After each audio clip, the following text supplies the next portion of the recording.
नमस्कार दोस्तों, स्वागत है आप सभी लोगों का हमारे चैनल ट्रेडिंग विद अतुल में। आज हम बात करने वाले हैं जीटीएल इंफ्रा लिमिटेड के बारे में।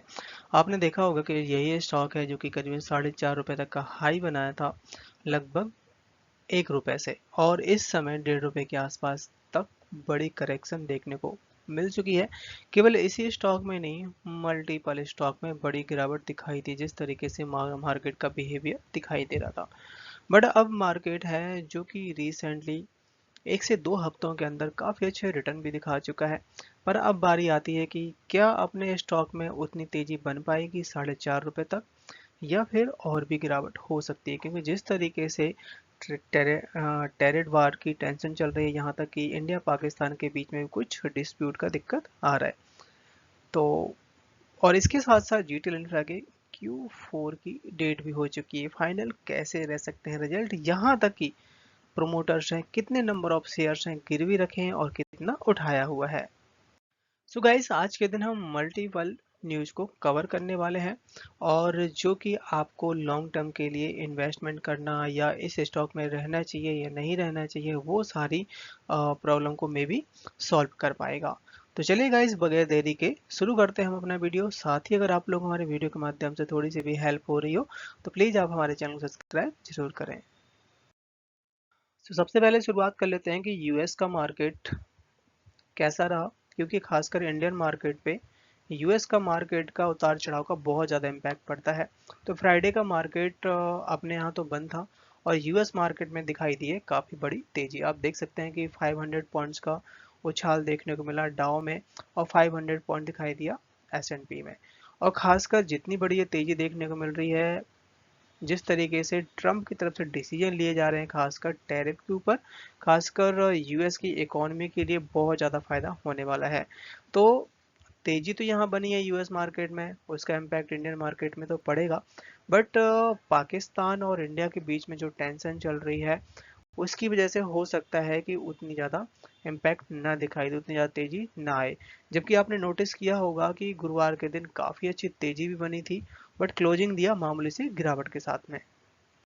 सो यहाँ पे आप देख सकते हैं कि बहुत सारी करेक्शन देखने को मिली, और लगभग 1 से 1.5 हफ्ते के अंदर बहुत सारे स्टॉक ऐसे भी हैं कि काफ़ी अच्छी रैली भी दिखाई है।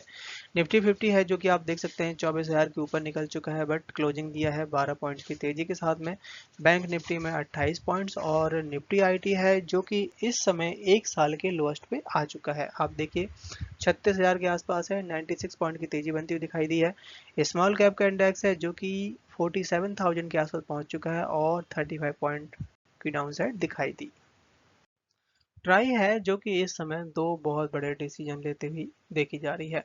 एक तो जो गाइडलाइन बना रखी हैं, खासकर जो भी कस्टमर है जो टेलीकॉम कंपनियों की सर्विस को यूज कर रहा है, यहाँ तक कि टेलीकॉम कंपनियां हैं जो कि गाइडलाइन को पूरा कर रही हैं नहीं कर रही हैं, उसको बहुत ही ज़्यादा सीरियस तरीके से देखते हुए देखी जा रही है। यहाँ पे जीटीएल इंफ्रा है जो कि टावर सप्लाई करता है, तो इतना ज़्यादा ट्राई का रूल रेगुलेशन का मतलब नहीं बनता, बट हाँ, कुछ ऐसी गाइडलाइन है जिसमें जीटीएल इंफ्रा को भी फॉलो करना होता है।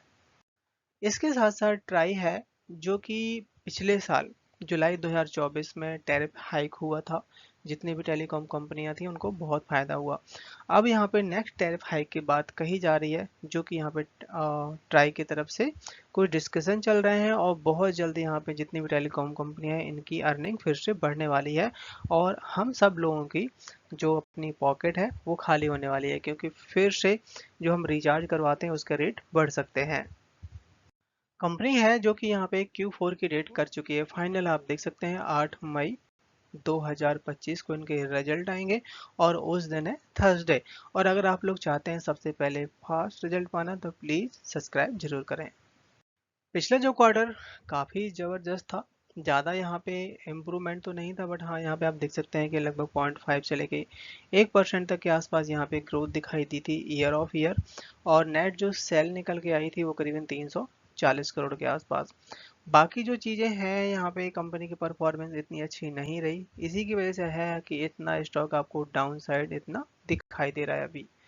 बट इस बार के जो Q4 के नंबर हैं वो काफ़ी अच्छे इम्प्रूवमेंट देखने को मिल सकता है, और स्टॉक क्यों इतने नीचे जा रहा है उसके पीछे और भी कारण बने हुए हैं। प्रोमोटर है जो कि अपना स्टेक है 100% जो कि गिरवी रखे हुए आप देख सकते हैं, और बहुत ही कम मामूली सा स्टेक जो बचा हुआ 3.28% का। इसके साथ साथ जो FII की जो होल्डिंग है वो बहुत ही कम हो गई थी दिसंबर के महीने में, जो कि इस समय मामूली सी इंक्रीज हुई है क्योंकि स्टॉक में जो करेक्शन आई यहाँ पे फिर से बाइंग दिखाई दी। DIS है जिसमें यहाँ पे बहुत सारी कंपनी ICICI बैंक और बहुत सारे गवर्नमेंट हैं जो बैंक इन्होंने बाइंग कर रखी है, पर आप देख सकते हैं कि इन्होंने अपना स्टेक बेचा है।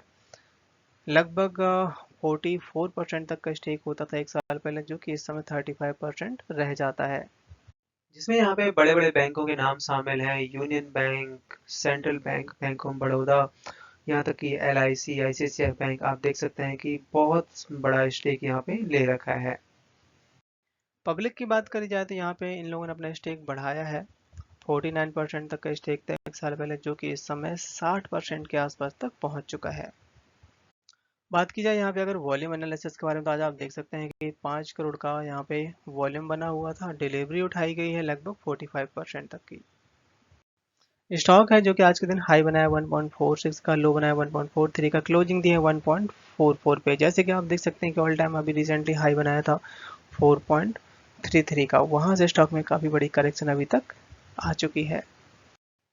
अगर यहाँ पे चार्ट में एक बार इसको समझें कि कितना नीचे तक जाएगा और कहाँ तक सपोर्ट है, तो आप देख सकते हैं कि जुलाई 2021 में स्टॉक ने 4 रुपये तक का हाई बनाया था, और उसके बाद जो इसमें करेक्शन बनी थी वो करेक्शन 1.44, जो कि यहाँ पे सबसे बड़ा सपोर्ट है, इसको अगर ब्रेक करता है तो स्टॉक आपका 1 रुपये तक भी जा सकता है, और 1 रुपये के आसपास उससे भी डबल सपोर्ट है जो कि जहाँ पे अभी स्टॉक बना हुआ है। और 1 रुपये के नीचे नहीं जाना चाहिए, और अगर 1 रुपये के नीचे जाता है तो यहाँ पे हमें लॉन्ग टर्म के हिसाब से सोच के बाय करना चाहिए, क्योंकि जिस तरीके से मार्केट में अभी सिचुएशन है उसी की वजह से स्टॉक में बड़ी गिरावट दिखाई दी है। बट अगर हम यहाँ पे अगर लॉन्ग टर्म का सोच के चलेंगे जैसे 2 से 3 साल, तो यहाँ से स्टॉक बड़े आराम से 100% तक के रिटर्न तो बड़े आराम से दे सकता है, उसके बाद कितना भी चल सकता है। इसके साथ साथ यहाँ पे ये भी खुलासा हुआ कि कंपनी का इस समय कितनी उधारी है, तो कंपनी के पास लगभग 7,653 करोड़ की उधारी बनी हुई है, और ये उधारी शॉर्ट टर्म और लॉन्ग टर्म के हिसाब से है।